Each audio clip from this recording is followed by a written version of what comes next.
Doctor Gustavo García Fong, secretario de la Academia Guatemalteca de la Lengua Española. Señor Luis Alfonso González, director de Santillana para Centroamérica Norte. Señores exmagistrados de la Corte de Constitucionalidad. Magíster Alejandro Morales Bustamante, director del Instituto de Justicia Constitucional.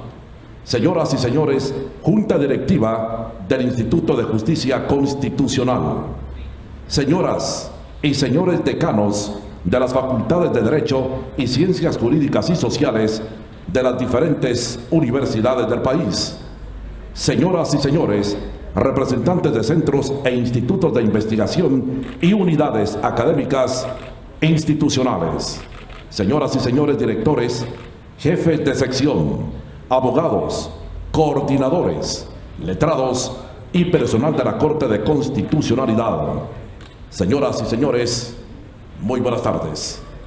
Bienvenidos a la presentación del Diccionario Panhispánico del Español Jurídico de la Real Academia Española. A continuación, la inauguración de este acto a cargo del doctor Bonerge Mejía Orellana, presidente de la Corte de Constitucionalidad de Guatemala.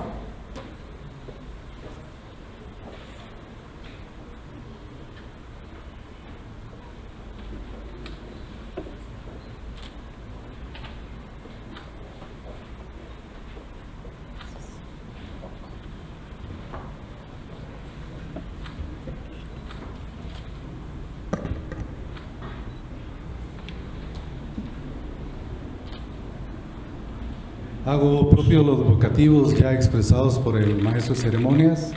Sin embargo, me permito también saludar con mucho respeto a don Mario Antonio Sandoval, presidente de Prensa Libre, al ingeniero Murphy Pais, rector de la Universidad de San Carlos de Guatemala, a mis queridos ex compañeros profesores de la Facultad de Ciencias Jurídicas y Sociales de la Universidad de San Carlos de Guatemala, y en especial a la mesa directiva que hoy nos hace posible un evento único, un evento tan especial que solo me puede hacer recordar hace una primera clase de hace más de 40 años en la Universidad Nacional, cuando el profesor Hugo Rolando Melgar, asesinado en aquellos tiempos también, nos preguntaba en la clase: ¿y qué es el derecho?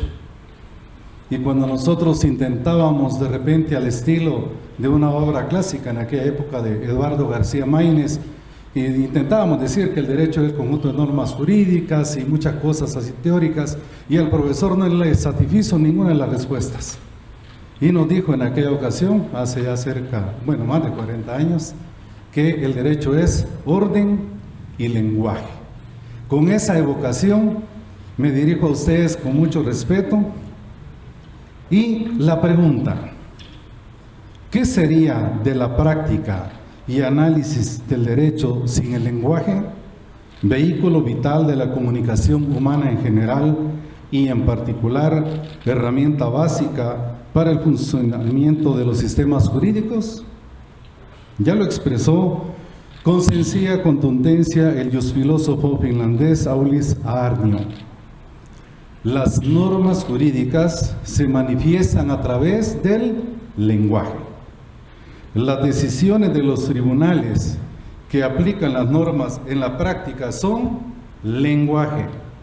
Incluso si en ocasiones es incierto lo que está escrito en la ley, todo el material interpretativo, como los debates legislativos, trabajos preparatorios, se materializa también en lenguaje escrito. Así, el lenguaje es interpretado por lenguaje y el resultado se expresa por medio de lenguaje. Tengo el honor en esta tarde de inaugurar este evento de presentación del Diccionario Panhispánico del Español Jurídico, una obra sin equivalentes en la historia del estudio y desarrollo sistemático del idioma español en conjunción con la práctica jurídica. Un aporte de evidente relevancia para la cultura jurídica iberoamericana. Si bien Este diccionario es un aporte importantísimo para la cultura general, resulta fundamental para el desarrollo de las ciencias jurídicas y sociales, en particular para el estudio del derecho, la función forense, en razón que el arte del jurista es decir con claridad el derecho. En estos tiempos en los cuales las fronteras a la cultura y el conocimiento se han diluido gracias al avance de nuevas tecnologías, en los que se hacen cada vez más los estudios comparativos del derecho, en los cuales internacionalización de los conceptos jurídicos se hace cada vez más sensible, disponer de esta obra es contar con un punto de partida común para los países de Iberoamérica, una fuente de referencia autorizada para entender mejor en el camino por alcanzar el también compartido objetivo de promover con justicia para toda la población. Los esfuerzos que se hacen para desarrollar el lenguaje al servicio del derecho son aportes al entendimiento entre iguales. Por tanto, contribuciones para la paz, aquella que parte del deseo de hermanar a los pueblos, que se construye a través del diálogo y se cristaliza en una vida digna para todas las personas sin discriminación de ningún tipo. La fuerza y el poder de la palabra, el iure dicere, decir el derecho, que se traduce en el lenguaje, sea hoy bienvenida esta obra del Diccionario Panhispánico Jurídico para que podamos hacer mejor función, para comprendernos mejor y comunicarnos de manera efectiva, clara, eficiente y sencilla, para que los justiciables, en los casos de la justicia constitucional, puedan comprender a través del lenguaje que también los magistrados utilicen en sus fallos, de manera que las sentencias no solo sean fundamentadas, fundamentadoras, razonables, razonadas y motivadas, sino que también en el lenguaje sencillo, a la vez técnico y elevadamente jurista, pueda ser comprendida por todas y todas. Ese es el vehemente deseo de que esta presentación contribuya para quienes estamos trabajando para el sector justicia, para expresarnos de mejor manera a través de las sentencias. Los jueces hablan por las sentencias, que las sentencias entonces sean claras, en las que no haya necesidad de plantear los remedios procesales de la aclaración y la ampliación. Con ese buen deseo, doy por inaugurado este evento de tanta magnitud, de tanta importancia para la comunidad guatemalteca, especialmente para quienes dictamos y tenemos que ver con las resoluciones judiciales. Muchas gracias.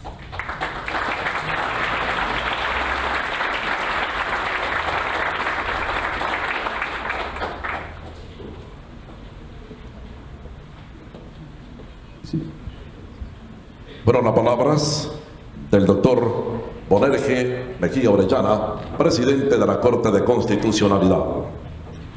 A continuación, intervención de doña Raquel Montenegro Muñoz. Ella es directora de la Academia Guatemalteca de la Lengua, AGL, correspondiente de la Real Academia Española, RAE.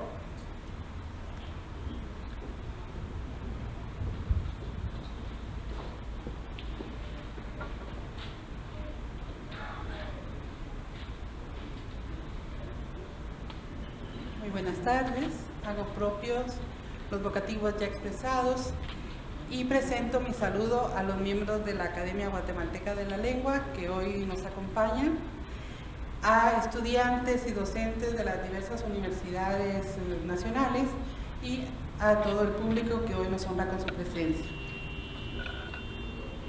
¿Alguna vez han tenido un diccionario en sus manos? ¿O han consultado una versión digital? Bueno, esperaría que la respuesta sea así. Cuando uno consulta un diccionario, difícilmente piensa en los muchos años de trabajo que lleva a elaborar una obra de este tipo. Los diccionarios se construyen para ayudar a los hablantes a comunicarse mejor, al darle el significado de una palabra, la forma de combinarla, su origen, historia, entre otros aspectos. Los profesionales que conocen las técnicas para elaborarlos se llaman lexicógrafos. El diccionario que hoy se presenta orienta sobre el uso de vocabulario específico de un área en particular y es panhispánico. Esto quiere decir que explica términos usados en los lugares donde se habla español. El diccionario panhispánico del español jurídico es un valioso aporte al ejercicio profesional en el ámbito jurídico y judicial de nuestro país y en los otros países donde se habla español. Este diccionario, el diccionario de la lengua, también conocido como DILE o DLE, el diccionario de dudas, el de americanismos y otros, son resultado del trabajo conjunto de la Asociación de Academias de la Lengua, también conocida como ASALE. Si ustedes leen la contraportada de la versión impresa del diccionario de la lengua, notarán que ahí se anota una lista de academias, entre ellas la Academia Guatemalteca de la Lengua. Todas ellas se agrupan en una asociación que se llama Asociación de Academias de la Lengua. Esta es presidida por don Santiago, quien hoy nos honra con su presencia. La asociación está formada por 23 academias y fue fundada en 1951. Ha publicado una serie de obras acordadas por todas las academias. Por ejemplo, el Diccionario Panhispánico del Español Jurídico.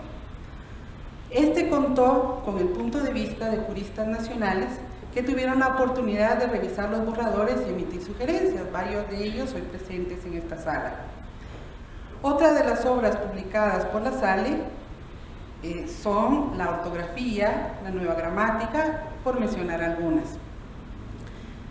La Academia Guatemalteca fue fundada en 1887 y su labor consiste en contribuir al estudio y difusión del español, también en promover la literatura nacional, y ahora se complace en ser parte del esfuerzo colectivo de la SALE y en la publicación del Diccionario Panhispánico del Español Jurídico, que se constituye en un referente actualizado y panhispánico. Muchísimas gracias.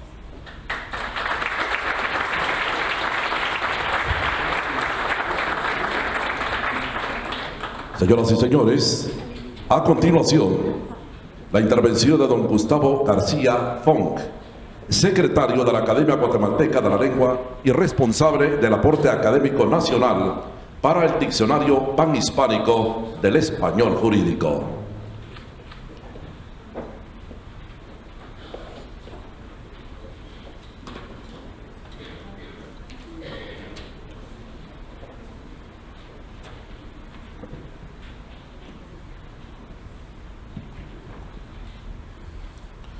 Muy buenas tardes, señor presidente de la Corte de Constitucionalidad, señor director de la Real Academia Española y presidente de la Asociación de Academias de la Lengua Española, señor embajador de España, señor director ejecutivo del Instituto de Justicia Constitucional, representante de la editorial Santillana, funcionarios de Estado y de Gobierno, rectores y decanos de las universidades del país, miembros del cuerpo diplomático, compañeros de la Academia Guatemalteca de la Lengua, profesores y estudiantes, miembros de la prensa, señoras y señores. La Academia Guatemalteca de la Lengua, correspondiente de la Real Academia Española, se siente muy honrada por la hospitalidad recibida por este alto tribunal del país, con motivo de la presentación del Diccionario Panhispánico del Español Jurídico, como también se honra con la presencia en Guatemala de su principal promotor e impulsor, don Santiago Muñoz Machado. Permítanme compartir con ustedes unas breves ideas para ponerlos en antecedentes y en contexto del camino recorrido, tanto por la Real Academia Española como por la Asociación de Academias de la Lengua Española, hasta llegar al punto donde nos encontramos ahora, es decir, la presentación en Guatemala de esta monumental obra jurídica y lingüística. Finalizando el siglo XX, en 1998, la Real Academia Española inició con la implementación de lo que se conoce como la política lingüística panhispánica. Para llevar a la práctica dicha política y cumplir con el encargo del 11º Congreso de la Asociación de Academias de la Lengua Española realizado en Puebla en 1998, fue preciso establecer nuevos mecanismos respecto a la relación de la RAE con las academias americanas, tanto en su funcionamiento como en cuanto a la metodología de trabajo, lo que incluyó la revisión, actualización y edición de las obras académicas fundamentales. Atrás quedaron aquellos paradigmas que calificaron peyorativamente el uso del español, dependiendo de las circunscripciones geográficas, y ahora se adoptó el criterio de que, precisamente, nuestro idioma presenta varias normas de cultura, todas ellas válidas y comúnmente aceptadas por la comunidad de hablantes del español. No se puede asignar a una zona geográfica o zonas geográficas del ancho territorio en donde el español es la lengua oficial, el, entre comillas, buen uso del idioma, frente a otras zonas geográficas que por lógica quedarían excluidas de dicho buen uso del español. El buen español está en todas partes, en cualquier lugar donde se hable, allá donde exista una norma de cultura, cuyos hablantes se reconozcan en ella socialmente. Por ejemplo, hoy día, desde la perspectiva lingüística, se reconoce que el registro culto estandarizado es más urbano que rural, que determinadas profesiones como médicos, abogados, periodistas, ingenieros, informáticos, químicos y farmacéuticos provenientes de la universidad configuran un determinado grupo social con prestigio lingüístico y profesional, sea cual fuere su modalidad de español, que fomentan determinados usos que se generalizan y aproximan a otros usos de otras latitudes al acercarse a los valores sociales y culturales de las diferentes comunidades de habla hispana.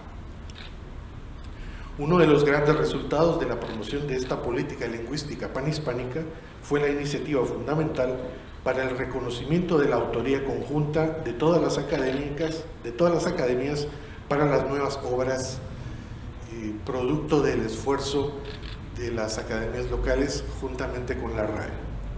No voy a mencionar algunos títulos, ya mi directora mencionó varios de ellos, como el referente básico y por el que es más conocida la academia y la Asociación de Academias, pues la 23ª edición del Diccionario de la Lengua Española, entre otros muchos. En España, el precedente más cercano a la obra que hoy se presenta fue el Diccionario del Español Jurídico, que surge de la preocupación del Consejo General del Poder Judicial ante los problemas de claridad y seguridad del lenguaje.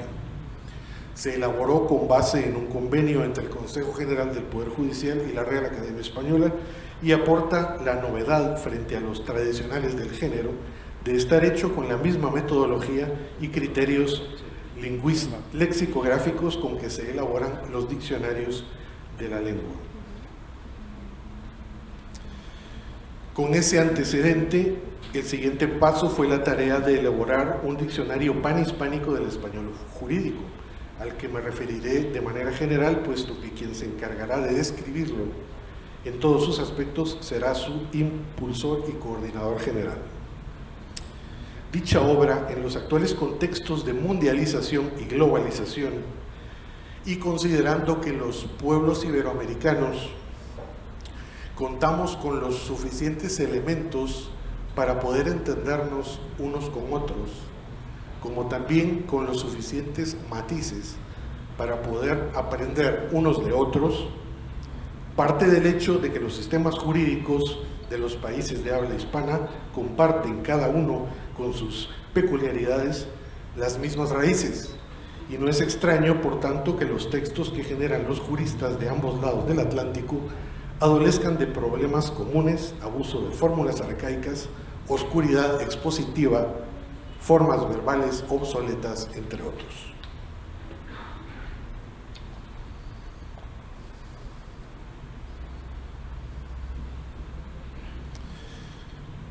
Es la primera vez en la historia de nuestra lengua común y del derecho que se prepara una obra con este carácter. Puede asegurarse en términos absolutos que no hay ningún diccionario con estas pretensiones que abarque el lenguaje jurídico de toda la comunidad hispanoamericana. En Guatemala tuve la honra de dirigir y coordinar el aporte de la Academia Guatemalteca de la Lengua para el diccionario, para lo cual conté con el valioso apoyo del abogado y notario Javier Antonio Sandoval Ruiz. Y desde entonces hemos continuado remitiendo a la RAE otras informaciones requeridas con el fin de consolidar la actualización permanente de la obra, como también su proceso de informatización.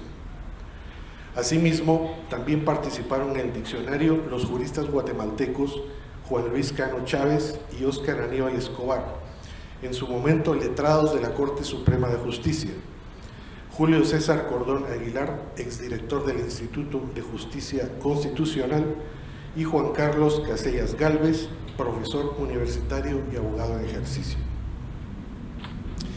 En la ceremonia de presentación de esta obra en la Universidad de Salamanca, presidida por el rey Felipe VI, estuvieron presentes los participantes en la Cumbre Judicial Iberoamericana, asistiendo por Guatemala el entonces presidente del organismo judicial y de la Corte Suprema de Justicia, magistrado José Antonio Pineda Varales, y Silvia Patricia Valdés, magistrada vocal primera de la Corte Suprema de Justicia.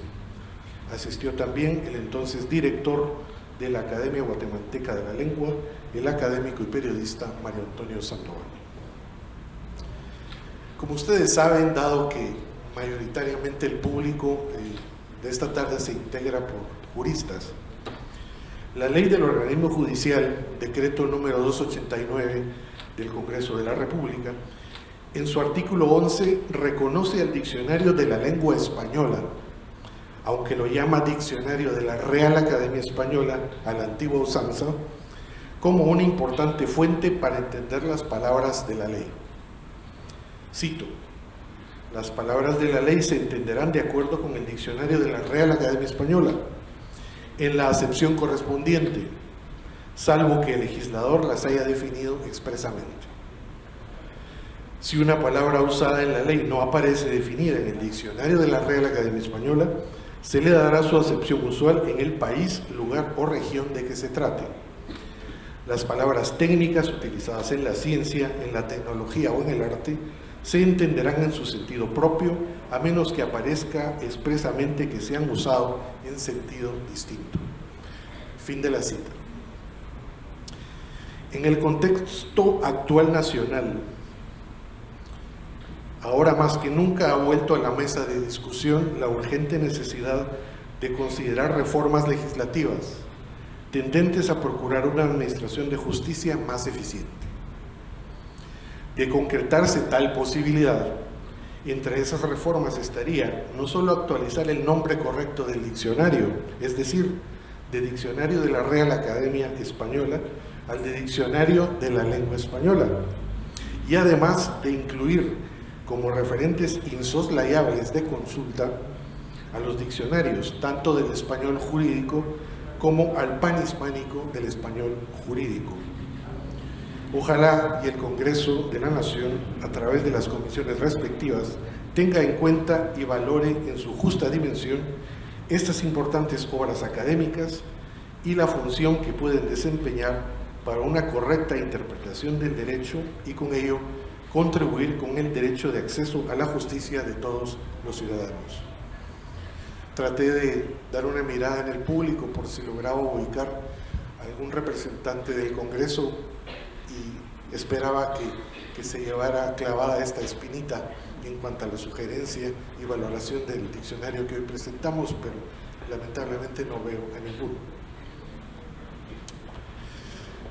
Y para concluir, puede apreciarse aquí el doble beneficio que implica la publicación de esta obra, tanto desde la perspectiva lingüística y su relación con el campo del derecho, como también para contribuir a la realización del derecho fundamental de acceso a la justicia de la comunidad iberoamericana, para lo cual puedo asegurar que por ahora es difícil alcanzar a vislumbrar su utilidad y proyección en el devenir de los tiempos, contribuyendo a la unificación del español a través del derecho.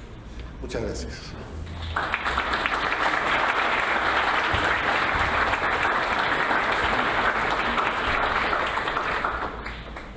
A continuación, la presentación del diccionario panhispánico del español jurídico, a cargo de don Santiago Muñoz Machado, director de la Real Academia Española RAE, elegido el 20 de diciembre de 2018.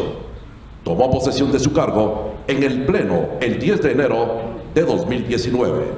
Desde entonces, es también presidente de la Asociación de Academias de la Lengua Española, ASALE.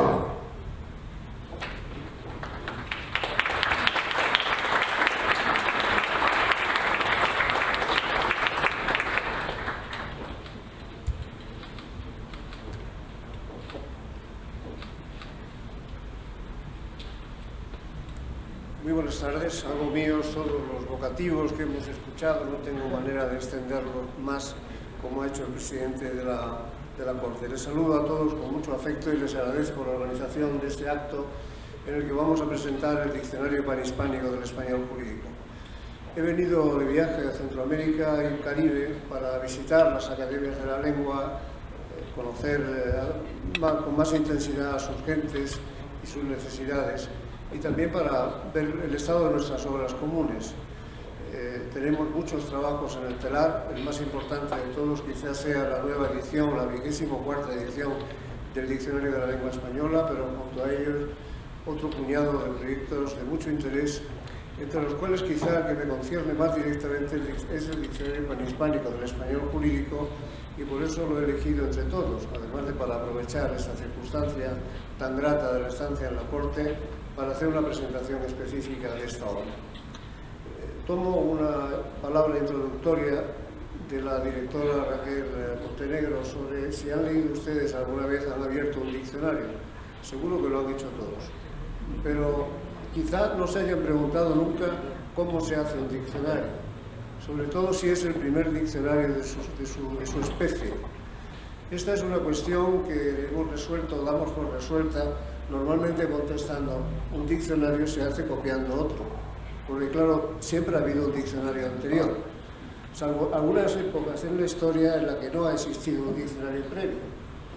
Esto le ocurrió por primera vez que conozcamos a la Real Academia Española cuando se fundó en 1713. Entonces se creó precisamente para hacer un diccionario, una ortografía y una gramática que habrían de regir la lengua española en lo sucesivo. No existían estas obras, no había doctrina, no había dogmas a los que atenerse.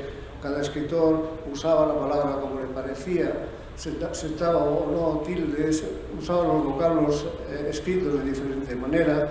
La gramática votaba entre esos vocablos con cierta libertad. Y ellos se crearon, se constituyeron precisamente el 3 de agosto de 1713 con el propósito de establecer el léxico, de establecer la gramática y establecer la ortografía de una lengua que ya estaba suficientemente madura como para contar con reglas de carácter normativo y estable. Cuando enfrentaron el diccionario, que fue la primera de las obras que acometieron, hicieron lo que los lexicógrafos llaman una planta, que es donde se determina el método, los criterios que han de emplearse para construir, exactamente igual que llaman los arquitectos planta, el criterio constructivo esencial sobre el que se va a levantar el edificio. La planta de aquel diccionario resolvió la cuestión de qué palabras utilizamos para esta obra nueva, cómo incorporamos palabras, de dónde las sacamos, estableciendo como regla que todos los académicos presentes tendrían que repartirse la totalidad de la literatura producida en español hasta entonces, y a partir de ahí, leyendo todas esas obras, las desfrutarían, es decir, le sacarían los frutos en forma de vocablos, y luego los pondrían ordenadamente en aquella obra. Ese desfrutado, a partir de la literatura esencial, hizo pensar siempre que el diccionario de la lengua española es un diccionario basado en autoridades literarias. Es la literatura lo que se utilizó para elegir las palabras esenciales del idioma. Bien, aunque esto es cierto en términos generales, el tiempo nos ha permitido saber más cosas de ese diccionario que se editó entre 1726, primer volumen, y 1739, sexto y último. Todo el diccionario está plagado de indicaciones acerca de dónde se han buscado las palabras, cuál es la obra de referencia. Estas marcas que dicen Quijote, Quevedo, Fray Luis de León, esas marcas han llevado a que el diccionario se denomine vulgarmente el diccionario de autoridades, porque tiene autoridades, cada palabra está refrendada por una autoridad. Bien, algunos lexicólogos y filólogos se dieron cuenta pronto de que el diccionario, además de las obras literarias, también tenía referencias a obras jurídicas. Decía de vez en cuando partidas, nueva recopilación de leyes de Indias, fuero real, fuero vulgo. Y la digitalización del diccionario nos ha permitido en la actualidad saber qué hay de verdad en la influencia del derecho en aquella obra magna e irrepetible desde el punto de vista lexicográfico. Ahora se puede decir con absoluta seguridad que tanto influyó la literatura en la elevación de esa obra como influyó el derecho. Porque, por una parte, todos los que estaban reunidos en la Academia en aquellos primeros años eran o habían sido consejeros de los consejos de la monarquía, todos con funciones, todos con conocimientos jurídicos y la mayor parte de ellos aplicándolos continuamente.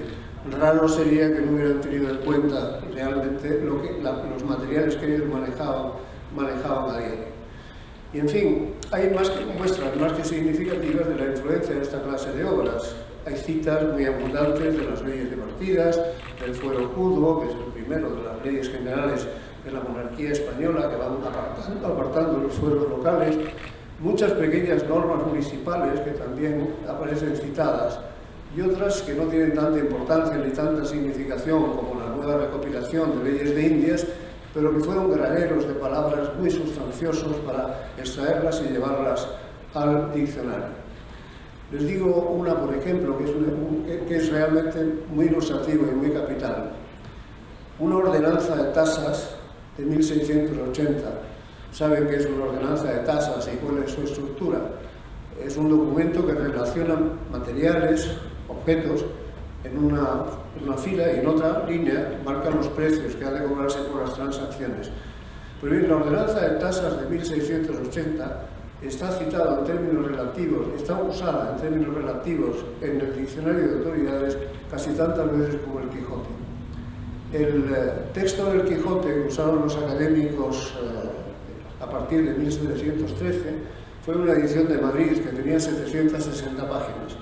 La ordenanza de tasas tiene exactamente 63 folios, no páginas impresas, sino folios megalografiados. Bueno, pues en términos relativos, la ordenanza de tasas está más citada o casi tan citada como el Quijote.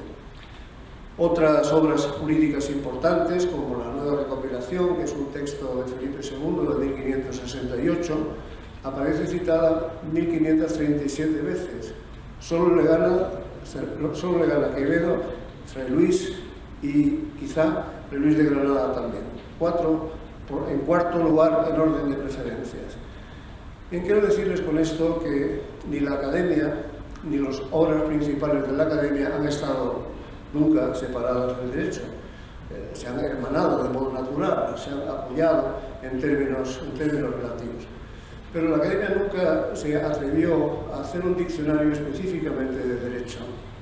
En esa planta que he citado de 1713 se incluyó una frase un poco misteriosa que advertía: una vez que hayamos terminado el Diccionario General de la Lengua, haremos otro dedicado a las lenguas, a las profesiones liberales y mecánicas. ¿Qué sean las profesiones mecánicas? Se me escapa un poco. Que entre las profesiones liberales estaba el derecho, sin ninguna duda. De modo que nuestros padres fundadores creyeron que tenían que hacer algún día un diccionario especializado en la lengua del derecho, pero no lo hicieron nunca, a pesar de que la lengua del derecho les incitó en algunas ocasiones históricas posteriores a cambiar ese orden de cosas. El diccionario de autoridades no se reeditó nunca, se hizo aquella edición y ahora hemos encontrado en los archivos de la Real Academia los trabajos que llegaron a hacer los académicos para preparar la segunda, pero nunca se hizo. Hubiera sido, pienso yo, casi imposible renovar las autoridades que venían apoyando a la primera edición, y sobre todo habíamos entrado en la época ilustrada y la legislación estaba cambiando radicalmente en relación con la que habían utilizado aquellos primeros académicos. De modo que no se editó nunca el diccionario de autoridades por segunda vez, y lo que sí se hizo en 1780 es eliminar las autoridades y reducir aquellos 6 tomos a uno solo. El diccionario de uso de la lengua en 1780 se edita por primera vez, y posteriormente esa es la matriz de las 23 ediciones que la Academia ha editado hasta el momento. Si se habría que hacer o no un diccionario específico del español jurídico, del lenguaje jurídico especializado, es una cuestión que volvió a plantearse con ocasión de una de las grandes revoluciones del lenguaje, de las palabras, que se han producido a lo largo de nuestra historia común. Las palabras cambian poco a lo largo del tiempo, el léxico es muy estable en general, y después del diccionario de autoridades pasaron muchos años en que apenas hubiera mención alguna, necesidad alguna de hacer ediciones muy renovadoras. Eran lo mismo que las anteriores, prácticamente todas iguales. Hasta que ocurrió un fenómeno revolucionario que afectó de un modo muy frontal al lenguaje que se utilizaba, sobre todo al lenguaje político. Por primera vez en la historia, la lengua, que era un instrumento absolutamente neutral desde un punto de vista político, se convierte en una herramienta política. Empezó a ocurrir a finales del siglo XVIII con la Ilustración, pero muy especialmente a partir de la Revolución Francesa de 1789. Con la Revolución aparecen un montón de palabras nuevas en el idioma. Aparece soberanía nacional, pueblo, sufragio universal, elecciones, poder legislativo, poder ejecutivo, poder judicial, en fin, todos los vocablos de los que todavía siguen presentes en nuestras constituciones. El efecto revolucionario de aquellas palabras nuevas ha dejado constancia, muy bonita por cierto, embajador, la correspondencia entre el embajador de España en París, el conde de Fernán Núñez, y Carlos IV, Florida Blanca en primer lugar, el primero de los ministros de Carlos IV, le decía Fernán Núñez a Carlos IV, a Florida Blanca: tengan cuidado que hay aquí unas palabras realmente de una potencia de cambio extraordinaria, hagan algo para cuidar de la lengua de nuestra nación, que no se corrompa con estas innovaciones. Fernán Núñez se fue de París y dejó al segundo de la embajada, que le Iriarte, le escribió, completó esa correspondencia con su hermano, que se ha conservado, llena de advertencias sobre los peligros de los cambios lingüísticos, que se convirtieron además inmediatamente en cambios esencialísimos, en tanto que se politizaron todos ellos. Usar una palabra o dejar de usarla fue en materia de los diccionarios burlescos ilustrados que se publicaron a raíz de las Cortes de Cádiz en 1810, 1812, muchos de ellos. Unos se burlaban de otros porque usaban o dejaban de usar algunas de estas palabras, como soberanía, poder judicial, pueblo, soberanía, etc.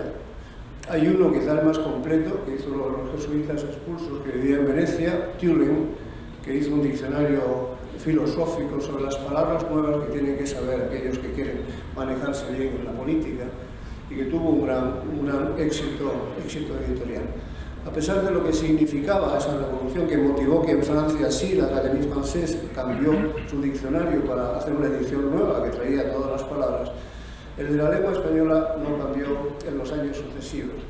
Tanto se resistió, tan conservadora como estaba la Academia a la vista de los cambios políticos que existían en España, que de pronto iban del absolutismo más cerrado a la democracia liberal más abierta, el riesgo de no acertar con los tiempos determinó que no se modificara tampoco el diccionario. Tanto no se modificó que hacia 1840 un privado hizo un diccionario en el que advertía de las palabras que tenía que incorporarse, que él hizo, que incorporó a su obra y que la Academia no había movido realmente para atraerla a la suya. Decía aquel buen hombre, aquel buen lexicógrafo, que en casa del... ¿cómo es el refrán? en casa del herrero, cuchillo de palo, porque resulta que en la academia ni siquiera había incorporado la palabra funcionario, siendo todos ellos, los académicos en aquel tiempo funcionarios. Restricciones al asunto de publicar palabras que ahora sí tenían valor político. No digamos en América, las independencias incorporan la misma panoplia de palabras que se convierten en palabras de uso esenciales, además para constituir las leyes fundamentales de las nuevas naciones. Bien, la academia en todo eso, digo, se mantiene con cierta firmeza. Incluso durante muchos años, como sabrán probablemente, el diccionario de la academia se hace sobre la base del castellano de Castilla y no incorpora las palabras propias, el léxico propio de las repúblicas independientes americanas, muchas de las cuales empiezan a hacer sus propios diccionarios de cubanismo sobre el idioma de que se trata en particular. Bien, a mediados, casi a finales del siglo XIX, se vuelve a plantear en la academia si hay que hacer un diccionario especializado o no. Y la respuesta de académicos ilustrísimos, don Juan Valera entre ellos, es que no hace falta hacerlo porque el diccionario Juan Valera y Castelar, dos de los grandes hombres de finales del siglo XIX en España, en términos políticos y en términos literarios. No hace falta hacer un diccionario especializado en lenguas de especialidad, porque el diccionario general es, palabras suyas, suficientemente copioso para no necesitar esta clase de añadidos. De modo que desde entonces y hasta hace muy pocos años, la academia ha confiado en que el carácter copioso, abundante de las palabras que recoge el diccionario, 93.200 en la actualidad, sobra para recoger también el lenguaje del derecho. Así han estado las cosas hasta que el año 2014 el presidente de la Corte Suprema Española me pidió vernos para hablarme del problema del lenguaje jurídico claro.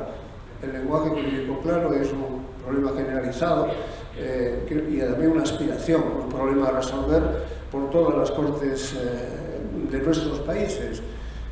Pensando qué hacer, él me pedía que hiciéramos un libro de estilo que resolviera la manera de escribir un poco más claro que como habitualmente, e hicimos un libro de estilo de la justicia que a pesar de su nombre está dedicado también al legislador y a cualquier operador, incluidos los abogados, para que sus escritos se redacten de una manera más inteligible y más fácil.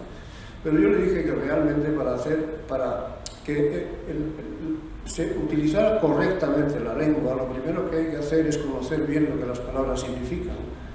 Y dar a conocer las palabras, pues es una cuestión que depende de una buena obra, de un buen diccionario. Y este es el origen primero del diccionario del español jurídico que hicimos en España en muy poco tiempo con la colaboración de juristas que bajo mi dirección trabajaron durante un largo periodo de tiempo sometidos realmente a una disciplina heroica por su parte, porque mis dotes de director son absolutamente impertinentes.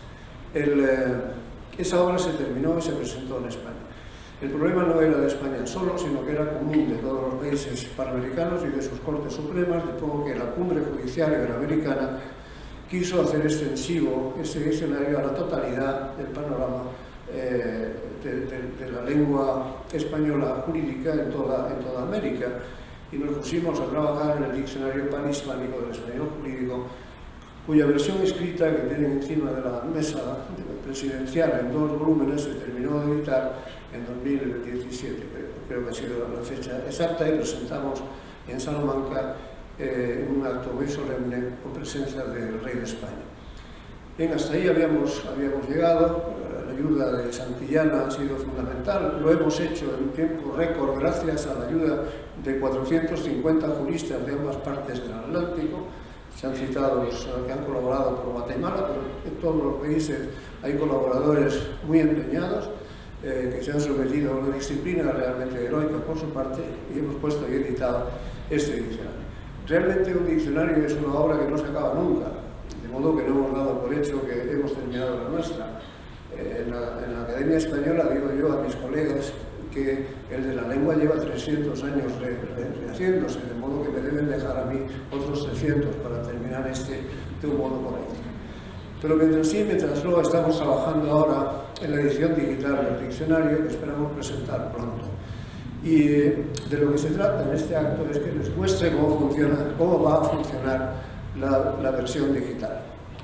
Saben que un buen diccionario, para ser un diccionario de la lengua, les advierto, permíteme un paréntesis más, diccionarios de derecho se han hecho cientos a lo largo de la historia, diccionarios de derecho cientos, porque el derecho es una disciplina que siempre ha tenido por hábito ordenarse por palabras, de modo que muchos diccionarios desde tiempos del derecho romano, de los romanos hasta hoy, se han hecho sobre la ciencia del derecho, organizados por palabras, alfabéticamente, se cuenta en cada entrada lo que saben los juristas, lo que han dicho los tribunales, lo que dice la legislación, se explica la doctrina sobre esa palabra.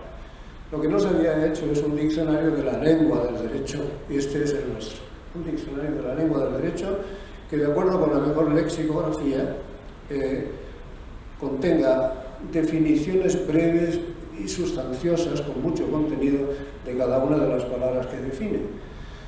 Además, recuperando aquella idea del diccionario de autoridades que les he mencionado al principio, el diccionario incorpora también autoridades, es decir, que detrás de cada definición señala, marca la ley concreta donde se contiene ese concepto y el modo en que se utiliza, ejemplos de uso. Yendo por este camino adelante y utilizando la maravilla de la tecnología digital, ahora, una vez que hemos definido la palabra, nos podemos encontrar con un icono desde el que se puede ir a la legislación correspondiente donde está utilizada esa palabra, o a la sentencia de un determinado tribunal. Y considerando que la obra es panhispánica, esta operación se puede hacer con una ley de España, con una ley de Guatemala, o con una disposición o una sentencia de Chile. De modo que estamos haciendo una obra de una envergadura formidable que nos va a asegurar, cuando esté terminada, una información inexistente hasta ahora, de dimensiones descomunales, que va a servir a los tribunales, si quieren, para mejorar su propia información, para resolver mejor, a los legisladores para tomar buenos ejemplos, a los operadores prácticos para saber qué significan las cosas, y en fin, para mantener una cultura común esencial, como es la cultura jurídica, al lado de la cultura de la lengua, no hay otra que no sea más propia, más común a todos, y generar una biblioteca que yo concibo como la biblioteca de las bibliotecas, una biblioteca borgiana, donde está todo el saber posible, todo el saber que se puede manejar. Bueno, dicho esto, les explico cómo funciona, cómo opera el diccionario. Verán aquí que es diccionario panhispánico del español jurídico. Es una maqueta, por tanto, sometida a variaciones. Nosotros podemos buscar cualquier palabra en el diccionario con un buscador. Ahí aparece la palabra patente. Si ponemos pat, simplemente se autocompletará la palabra, como ocurre realmente con todos los buscadores. Nos encontramos con patente, pinchamos en patente, que es lo que estamos buscando, y encuentran enseguida la definición. Patente, verán que las primeras marcas dicen administrativo, civil, mercantil, que son las disciplinas a las que vemos más próxima la palabra patente.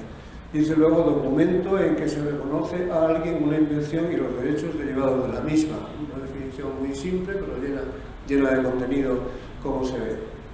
Seguidamente ven unas siglas que pone LP, que en España es Ley de Patentes, artículo 150 tal. Si queremos ver la Ley de Patentes, pinchamos ahí, Ley de Patentes, y aparece la Ley de Patentes. La podemos ver a partir de aquí, entera, si queremos. La Ley de Patentes española, luego progresaremos en esta idea. Volvemos al lugar, vemos que no la Ley de Patentes, sino que marca quien regula la patente, esos son los artículos 58 y siguientes, pinchamos aquí, y lo que aparecen son los artículos correspondientes. Volvemos al lugar. Queremos ver ahora otras referencias importantes derivadas de patente o conectadas con ella. Y nos aparece ahí, delito contra la propiedad industrial. Delito contra la propiedad industrial relativa a patentes o modelos de utilidad. De nuevo lo mismo, una definición, en este caso penal, delito contra la propiedad industrial, que consiste en la fabricación, importación, posesión, utilización, ofrecimiento o introducción en el comercio de objetos amparados por una patente, etc. Si queremos profundizar, encontramos igualmente la posibilidad de acudir a los preceptos legales que regulan ese delito. Hay otra también, en el lema principal, en el que hemos entrado, es patente, pero ese lema se desglosa en otros muchos complementarios. He marcado patente de modelo de utilidad. Patente de modelo de utilidad. De nuevo, hay una definición y la posibilidad de remitirse a otras acepciones posiblemente próximas, como patente de procedimiento. La buscamos siempre con un clic de ratón, vamos al lugar donde está lo que estamos buscando, sus complementarios, las definiciones sucesivas. Eso nos indica el propio diccionario que es un sublema de patente, por si no nos hemos olvidado dónde estábamos. Volvemos a patente pinchando ahí.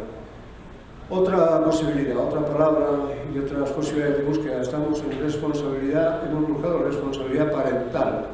Pinchamos en responsabilidad parental y nos aparece la definición de qué es responsabilidad parental, que se ubica en internacional privado, pero en civil igualmente. Ven que hay que estar remarcado la definición, una definición común en Argentina, El Salvador y Honduras. Si pinchamos en este lugar, veremos que se remite al Código Civil y Comercial de la Nación Argentina, artículo 638. Pinchamos ahí y aparece el artículo 638 del Código Argentino correspondiente. Volvemos a la responsabilidad parental.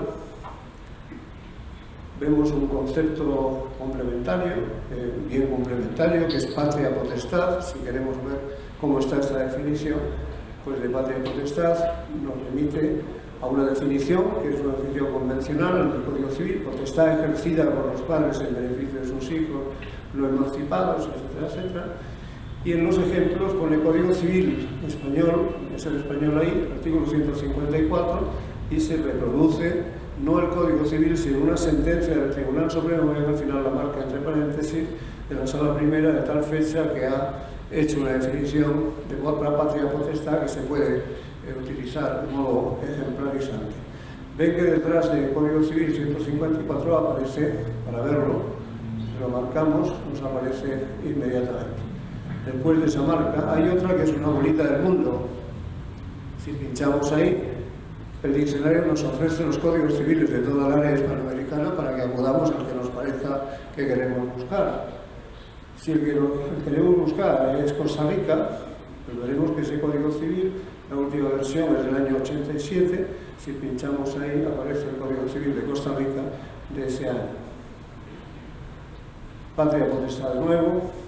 También tenemos alguna virtud en la obra, que nos permite buscar conceptos todas las veces que aparecen en el diccionario. No buscar exactamente un lema, sino ver qué dice el diccionario, lo ven arriba recuadrado, sobre certeza procesal, todas las veces que aparece ese concepto. Pinchamos ahí y aparece todas las veces en que ese concepto se repite en el diccionario para que cada cual pueda usarlo según lo vaya bien. Ven ahí diferentes principios de certeza procesal, es uno de ellos. La referencia de nuevo al Código de Procedimiento de Colombia, esa es lo que dice el Código de Procedimiento de Colombia sobre este principio.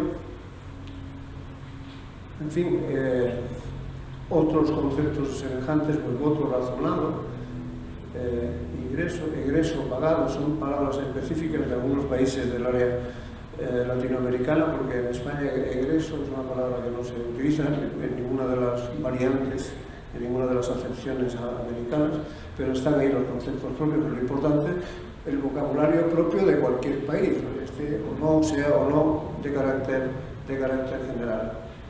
Desvanecimiento del ajuste fiscal o tributario tampoco es una palabra, un concepto español. Pases de ley.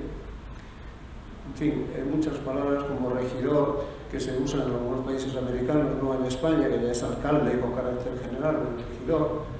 En fin, palabras múltiples: designado, declaración de abandono. auto de no al lugar, ajuste de desocialización, es una cosa de Cuba, que utilizan los ajustes o reformas cuando no varía la ideología socialista, emplean esta expresión. Amparo en actuaciones judiciales. Otra posibilidad, pues juicio justo. Juicio justo está en toda nuestra legislación, pero aquí lo hemos marcado juicio justo porque no solo remitimos a las constituciones, sino que remitimos a la Convención Europea de Derechos Humanos, es decir, las normas, en la primera marca en azul es Convención Europea de Derechos Humanos, por tanto está también tratado el derecho internacional, incluido el derecho supranacional europeo. Bien, la Constitución Española, el artículo 24, el presidente de la Corte es uno de los que más dan de sí, porque son los amparos contra decisiones judiciales, fundamentalmente. Bien, como verán, lo que permite el diccionario es una intercomunicación entre las palabras y las leyes, de modo que se puede acudir a las leyes para saber la significación de las palabras o las palabras para completarlas con las leyes, y hacerlo simplemente con un clic de ratón. Esta operación extendida a la totalidad del universo americano pues será algo fantástico, que no solo no ha existido nunca, sino que nos enriquece a todos en los términos que antes he dicho de seguridad jurídica, de información, etcétera, etcétera. En España ya está funcionando la conexión entre el diccionario jurídico y el Boletín Oficial del Estado, nuestra Gaceta Oficial, que tiene una excelente base de datos de legislación. Entrando en la base de legislación del Boletín Oficial del Estado, si el lector de una ley no entiende qué significa un concepto, pincha allí y va al diccionario de la Academia. Y si está haciendo la lectura del diccionario y quiere ver complementos de esa entrada, va desde ahí al boletín. El Boletín Oficial del Estado me ha regalado este vídeo con el que terminamos, donde se explica realmente cómo funciona esa operación, que a mi juicio es muy expresiva.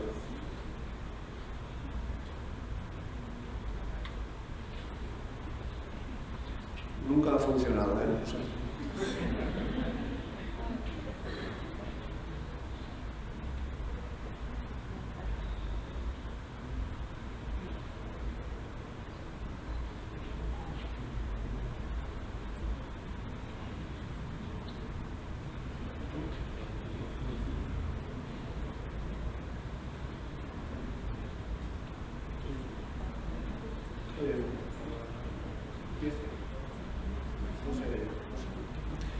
bueno, pues no suena, como no le ponga yo el sonido, eso lo puedo poner quizá. Este diccionario es el diccionario del español jurídico, el primero que hicimos en España. Aquí está encuadrado el Boletín Oficial del Estado, si entran ustedes podrán verlo. Igual se puede, por el buscador, se puede buscar inmediatamente cualquier cosa que sea de nuestro interés. Si tienen dudas acerca del significado de una palabra, uno está en el Boletín Oficial del Estado.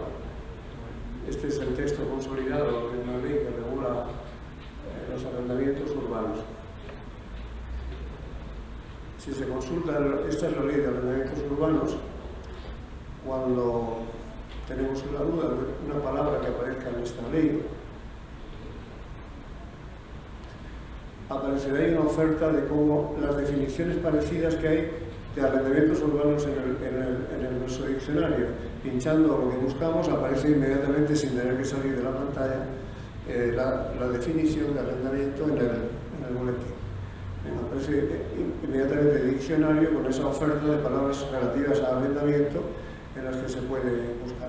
Y lo contrario, en esa entrada es el diccionario, ahí está citando artículos de leyes que pinchando en ellos se puede acudir inmediatamente a la legislación que lo regula. Este es el juego, en definitiva, siento que no tenga sonido, pero es suficiente, me parece, para completar. Muchas gracias.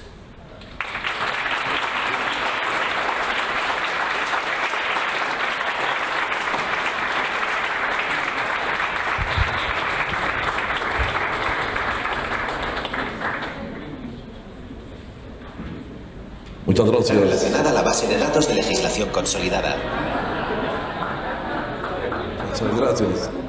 Muchas gracias por la presentación magistral a don Santiago Muñoz Machado.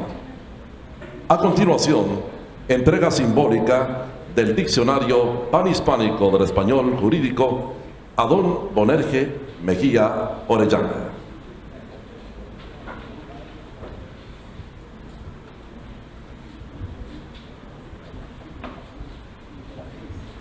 Precisamente la entrega oficial la hace don Santiago Muñoz Machado, director de la Real Academia Española y presidente de la Asociación de Academias de la Lengua Española, ASAL.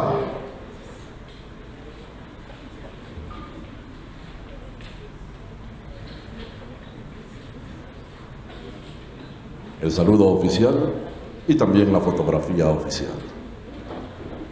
A continuación, intervención de don Alfonso Portavales Vázquez. Él es embajador de España en Guatemala.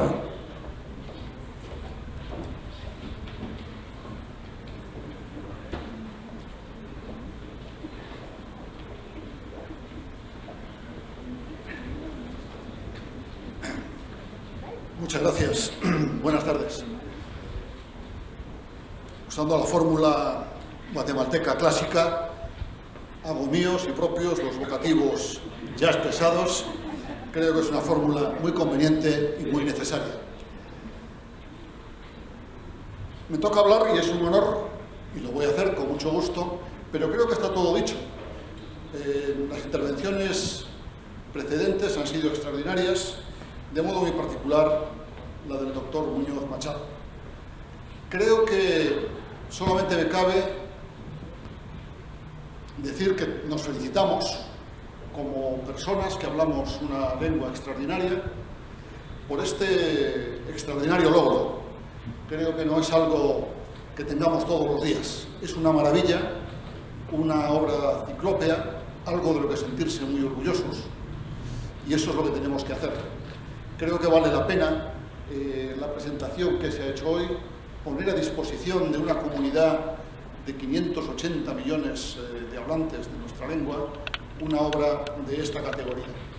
Así que yo quiero felicitar a la Real Academia Española, al conjunto de las academias, también a la guatemalteca, las 23 academias hermanas que han hecho un trabajo extraordinario, al Consejo General de Poder Judicial, porque ha sido perseverante y constante en la búsqueda de un diccionario, de unos términos precisos y exactos por el bien del derecho, por el bien del conjunto de los que hablamos el español. También a la cumbre iberoamericana, la cumbre judicial iberoamericana, que también ha tenido esa idea constante. Y, como no, a la editorial Alfaguara. Siempre es necesario aunar la academia, la ciencia, los profesores, los académicos, los estudiosos, con la industria editorial y con aquellos que ponen a disposición una obra como esta. Esta obra es única en el mundo, lo podemos decir así, y creo que es una cita bonita que debemos utilizar. Hay un trabajo extraordinario de cientos de personas en muchos países, una voluntad clara que no solamente es tener un diccionario por sí mismo, es una obra de servicio a los ciudadanos, tener la certeza en los términos jurídicos en todos y en cada uno de los países, en todos y en cada uno de los procedimientos. Creo que eso es algo de un gran valor. Supera la cuestión de un diccionario. Es la seguridad jurídica, es el acercamiento al ciudadano para que los términos sean siempre muy precisos y exactos. Creo que los profesionales del derecho, que no en vano, en su mayoría, denominamos como letrados, son personas que quieren tener un dominio de la lengua y utilizarla con mucha precisión y exactitud, no solamente por su propio bien, sino precisamente para llegar a los ciudadanos, para que los derechos se ejerzan a cabalidad. Otra expresión muy guatemalteca que me gusta mucho. Que sean cabales los términos jurídicos, que sean rigurosos, precisos y exactos. Y eso yo creo que es una trayectoria de todos los profesionales del derecho desde siempre, desde el comienzo en la facultad, como citaba aquí el presidente de la Corte de Constitucionalidad. Yo también recuerdo ese tipo de frases. Yo recuerdo también, como estudiante de Derecho y después ya siguiendo el mundo del derecho, cómo hay una constante en los profesionales del derecho de ser muy precisos en la terminología, de utilizar muy bien los términos, sabedores como son de que detrás hay derechos. Y así vemos como también hay una vocación en cierto modo literaria, no solamente de precisión en los términos. Recordaremos, y ustedes también lo recordarán, magníficas leyes en las que hay una exposición de motivos muy bien redactada, que explica muy bien lo que se quiere hacer, auténticas obras literarias.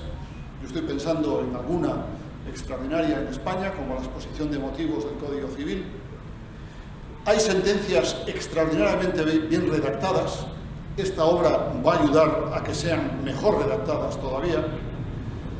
Es fundamental que estén bien redactadas, que estén bien amparadas en la ley, pero también con términos muy precisos y muy exactos.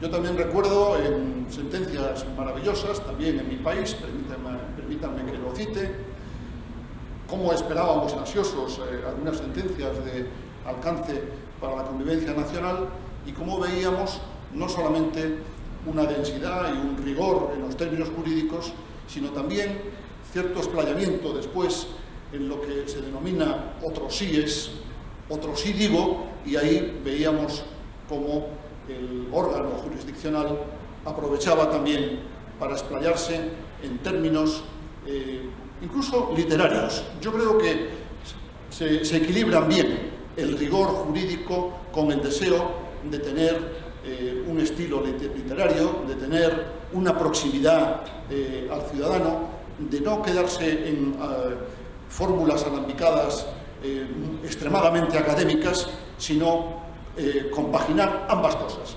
Yo creo que esta obra y la exposición que ha hecho el doctor Muñoz Machado, el director de la Academia Española, creo que lo pone muy claro. Si esto es una obra extraordinaria, que yo tengo la suerte de tener en mi despacho y consultar todos los días, la versión electrónica, la versión digital, me parece algo realmente que yo ya espero con ansiedad y creo que todos los profesionales del derecho deben esperar con ansiedad.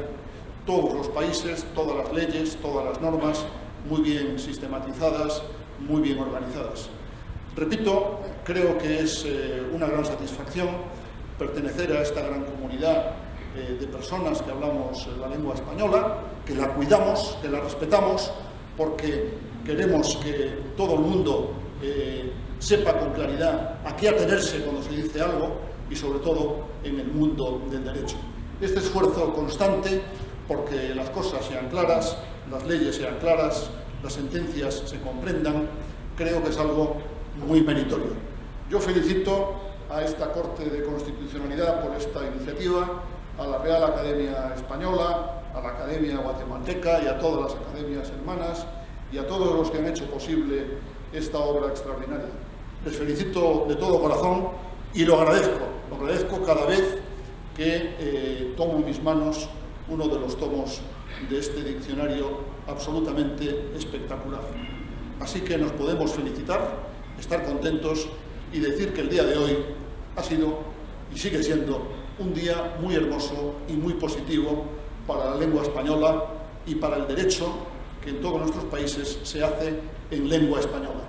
Muchas gracias y enhorabuena a todos ustedes.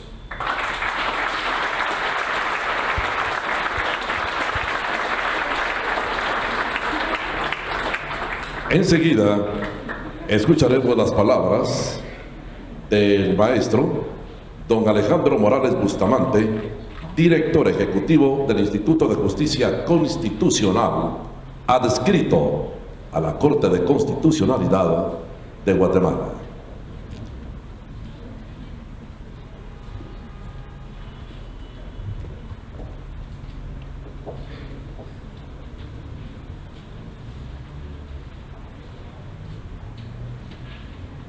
Muy buenas tardes. Yo también me hago eco de la fórmula de ser propios los vocativos. Este es un acto sumamente trascendental, por supuesto, y lleno de solemne significado, pero creo que aquí lo más importante está dicho ya por quienes me han precedido en el uso de la palabra, que por cierto es una noción que está acá de trasfondo muy poderosamente, la palabra, el poder de la palabra y del lenguaje, para poder comunicarnos, para poder entendernos, para poder hacer funcionar el derecho, para poder hacer funcionar esa ciencia y ese instrumento al servicio del valor justicia, que es para lo que fue concebido.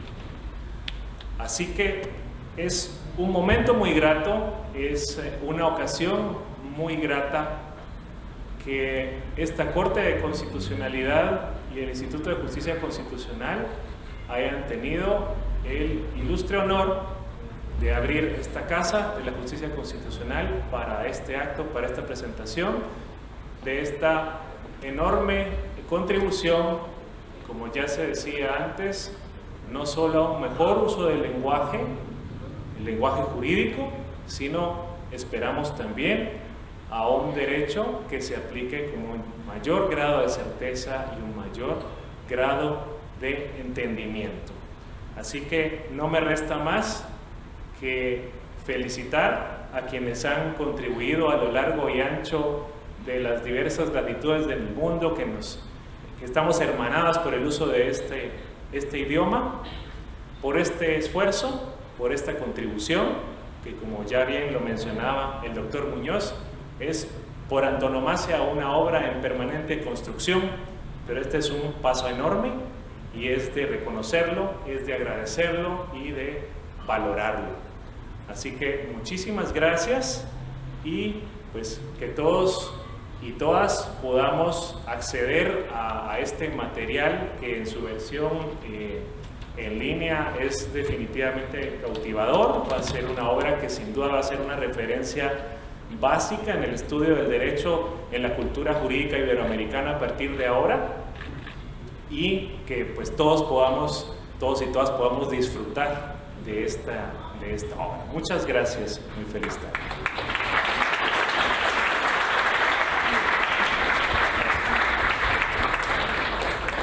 A continuación, intervención del representante de Editorial Santillana para Centroamérica Norte. Él es don Luis Alonso González.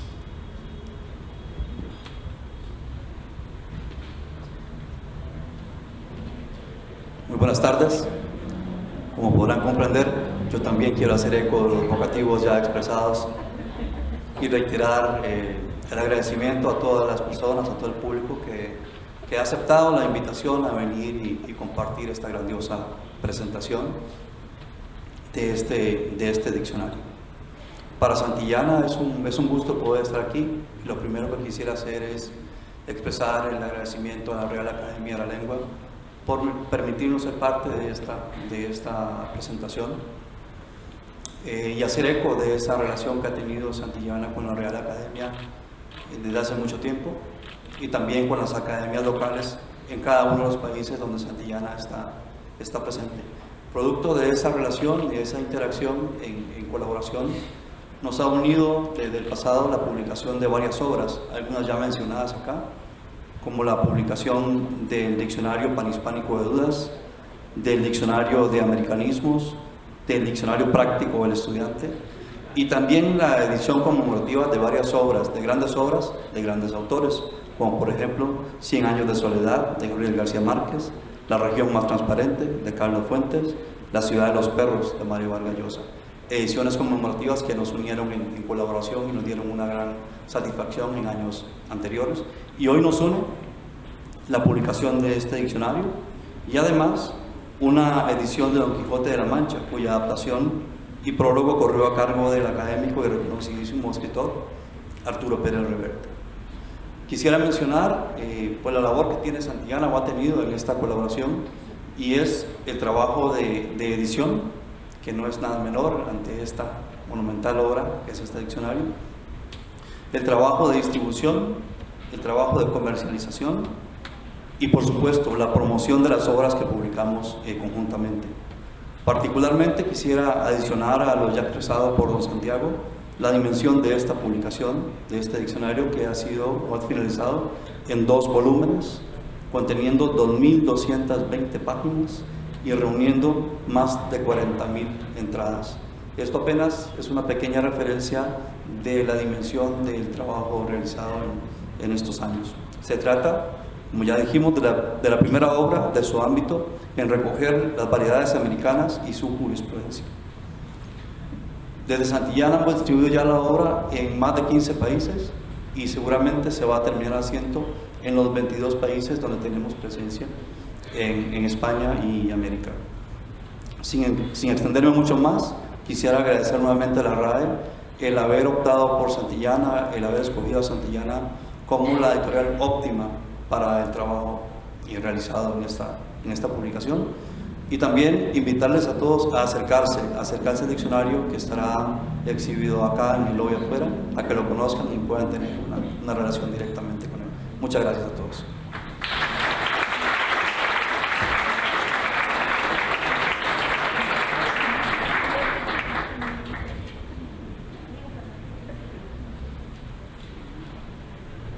Cuando las palabras no son mejores que el silencio, es mejor no pronunciarlas. Pero hoy sí valió la pena que pronunciaran esas palabras magníficas nuestros expositores distinguidos. Muchas gracias. Así culmina este acto de la presentación del Diccionario Panhispánico del Español Jurídico. Un honor contar con su presencia. Buenas tardes, con permiso.